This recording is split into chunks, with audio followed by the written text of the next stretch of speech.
I love? Vampires. Many of us adored them at some point for their deceptive beauty, fear of the sun, and insatiable bloodlust. That is until a book called Twilight came around to decide to show its version of the vampire. And what a ridiculous version it is. They were turned from monsters to fairies, I kid you not.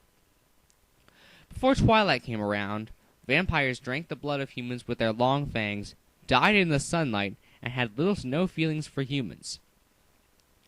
But thanks to Stephanie Meyer, vampires are now self-hating, emotionally fragile teenagers with small, venomous, sharp teeth which they use to feed on the blood of animals, and who sparkle in the sunlight instead of dying. What the heck happened here? Vampires used to be so cool. What with their gothic tones and menacing presence, these guys used to be top-notch. But thanks to Stephanie Meyer, they're now gay! Being a vampire fan myself, I've decided to make my own handy-dandy guide on how to make them watchable, enjoyable, and complaint-free. Step 1. Diet. It's not surprising I come here. There's a popular theory going around that vampires can feed on the blood of animals to survive. But even with their vegetarian diet, they still warn people to stay away from them because they're dangerous. Yeah, real clever, I know. This idea, while original, seems somewhat messed up. See, if the vampire loses his interest in feeding on human blood, he or she begins to lose that edge that makes vampires so interesting. But how can they keep themselves from killing people? I don't want them to kill. Well, in a vampire story, life must be lost. Not all vampires have to be killers. Here's my solution to the problem. Have a vampire that either steals from or scavenges from other vampires' kills. That way they can try to avoid killing people and still maintain that level of coolness that we all love. Step 2. Pretty does not equal good. The current version of the vampire is defined as an undead person with tempting eyes, pale skin, and a beautiful face. Now, I have no problem with this, but there seems to be an overemphasis on their appearance. Again, Twilight is a factor here. What do I mean by this? Well, for example, I was searching online once for Chuck Norris versus Edward Cullen. Why? Because I wanted to, that's why. Anyways, I came across a Yahoo Answers page on this exact same subject and looked below at the answers. And I swear, you are going to laugh at this. Believe it or not, some Twilight fans said that Edward will win because he's hotter. Excuse me? What sense does that make? I mean, beauty equals power? Do they hang out with a certain other fictional character? That's not where it ends. Not at all.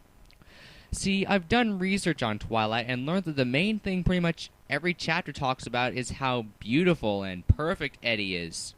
I can sort of understand maybe a paragraph or two, but an entire chapter? Do we really need that? No. Just no. So what I would recommend is less emphasis on how lovely they look and more emphasis on their bloodlusting characters. Speaking of which, Step 3. Need more blood. This particular step is aimed at movies. When you look at something like Blade or Dracula, there's a level of bloodletting that keeps you focused on the story like a psychopath craving bloody murder. But the current vampire seems to have lost its red juice and has settled for keeping any blood either censored or off camera. Now, I haven't seen or read Twilight, but I have seen the part where Edward bites Bella's arm to save her. And guess what? There was hardly any blood! The most we see is a small circular wound on Bella's arm, which looks like a giant ringworm, and that's it! What a ripoff! That's one of the things everyone loves about vampires. The blood. And in Twilight, we were freaking raped because of the blood shortage. So, my advice to improve this, bring back the blood. I mean, like, I really need to go into any detail here. Sheesh. And finally, step 4. Twilight must die. They say that a vampire cannot be killed easily, and if that's the case, then Edward must be the most persistent vampire around. See, ever since the movie, Twilight's been freaking everywhere. And you know what? It's gotten old fast. Not only is it old, but it's tiresome and annoying as well. And to add insult to injury, it's trying to shove its pathetic version of vampires down our throats and make us admit that it's a decent vampire fiction. People of YouTube, it's about time we struck back at Twilight. It's about time that we, vampire fans, took a stand against this series and made it pay for the misery it caused us. It's about time that Twilight dies.